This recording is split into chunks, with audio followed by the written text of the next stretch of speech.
Hi, எல்லோரும் நல்லா இருக்கீங்களா? எலெக்ஷன் டைம் ஆரம்பிச்சிருச்சு. எனக்கு வந்து சில கேள்விகள் தோணிகிட்டே இருக்கும். ஸோ அதை பற்றி நான் யோசிச்சிட்டே இருப்பேன். சின்ன பிள்ளையிலேருந்து எங்கள் அம்மா வந்து ஏடிஎம்கே, அப்பா வந்து டிஎம்கே. ஸோ ரெண்டு பேருமே நிறையா டிபேட்ஸ் பண்ணிப்பாங்க. அவங்க ரெண்டு பேருடைய ப்ரோஸ் அண்ட் கான்ஸ் எல்லாமே. அவங்க ரெண்டு பேருடைய ஸ்கீம்ஸால் பெனிஃபிட் ஆன குடும்பத்தில் என் குடும்பமும் ஒரு குடும்பம். அதை வந்து நான் டினை பண்ணவே இல்லை. நான் வந்து ஒரு ஃபர்ஸ்ட் கிராஜுவேட் தான். எனக்கும் எஜுகேஷ்னல் லோன் கிடச்சிது. ஸோ அதில் தான் நான் படித்து கிராஜுவேட் ஆகி இவ்வளோ தூரம் லைஃபோட ஸ்டாண்டர்ட் வந்து இன்க்ரீஸ் ஆகிருக்கு. இது ரெண்டுக்குமே வந்து ஏடிஎம்கேவும் காரணம், டிஎம்கேவும் காரணம். இதை நான் எந்த விதத்துலேயும் மறுக்கலை. ஆனால் ஒரு புதுசாக ஒரு கட்சி வருது, மாற்றம்னு ஒன்று பேசுகிறாங்க. அப்படிங்கும் போது கரண்ட் சுச்சுவேஷனை ஏடிஎம்கேவையும் டிஎம்கேவையும் புதுசாக வந்த கட்சிகளையும் கம்பேர் பண்ணும் போது ஏன் புதுசாக வந்த கட்சிகளுக்கு நம்ம ஒரு வாய்ப்பு கொடுக்கக்கூடாது அப்படிங்கிறது தான் என்னுடைய கேள்வி. ஏன் வந்து நம்ம அவங்களால பெனிஃபிட் ஆனோம், அது ஒரு அரசாங்கம் நமக்கு கொடுத்துச்சு அப்படிங்கிறத விட அதுக்கு ஏன் நம்ம நன்றி கடன் படணுமா? ஸோ அவங்களால நான் பெனிஃபிட் ஆனேன், ஸோ நான் சாகிற வரைக்கும் அவங்களுக்கு மட்டும்தான் ஓட் பண்ணிகிட்டே இருப்பேன் அப்படிங்கிறது ஒரு டெமோக்ராட்டிக் வேர்ல்டில் என்ன மாதிரியான ஒரு மனநிலைன்னு எனக்கு புரியலை. அது மட்டும் இல்லாமல் நிறைய கேள்விகள் என்னென்னா, 75 வருடம் ஆண்ட கட்சிகள் இருக்கிற போது அவங்க கூட புதுசாக உருவான கட்சிகளை கம்பேர் பண்ணுறது எந்த அளவு நியாயம்னு எனக்கு புரியல. முதல்ல அண்ணாதுரை வந்து டிஎம்கேவை ஸ்டார்ட் பண்ணும் போது, தீக்காலேருந்து பிரிஞ்சு டிஎம்கே ஆரம்பித்த போது எல்லாரும் இதே மாதிரி அவங்க எல்லாரும் தற்கூரிகள், ஸோ அவங்களுக்கு வந்து நம்ம சப்போர்ட் பண்ணக்கூடாது அப்படின்னு நினச்சிருந்தா டிஎம்கே இவ்வளோ ஒரு பெரிய வளர்ச்சியை அடைஞ்சிருக்குமா? இல்லை அந்த டிஎம்கே உடைய உத்வேகத்திலையும் உழைப்புலையும் தமிழ்நாடு இந்த மாதிரி ஒரு முன்னேற்றத்தை அடைஞ்சிருக்குமா? இதுதான் என்னுடைய கேள்வி. என்னுடைய யோசனையும் கூட அதுதான்.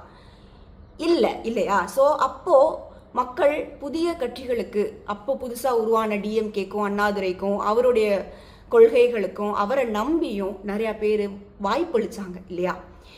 ஆனால் இப்போ இருக்கிற நிலைமையை பார்த்தா அதே அந்த மாதிரி மக்களுடைய நம்பிக்கையை பெற்று, மக்களுடைய ஆதரவை பெற்று, மக்களுக்கு நல்ல பணிகளெல்லாம் செஞ்சு ஒரு இவ்வளோ தூரமான ஒரு வளர்ச்சி அடைஞ்ச டிஎம்கே இப்போ அதே ஒரு வளர்ச்சி பாதையை நோக்கி தமிழ்நாடை எடுத்துகிட்டு போய்கிட்டு இருக்கா, இல்லை செல்ஃப் ஓரியன்ட் ஆகிட்டாங்களா அப்படிங்கிற மாதிரி ஒரு கொஷின்ஸ் எனக்கு வர ஆரம்பிக்குது.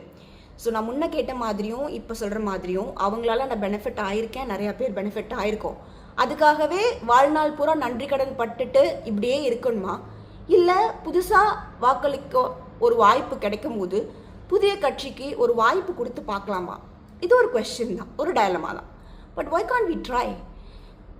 வாக்களிப்போம் புதுசாக வர கட்சிங்களுக்கு, புதுசாக வர ஒரு பெரிய சக்திக்கு.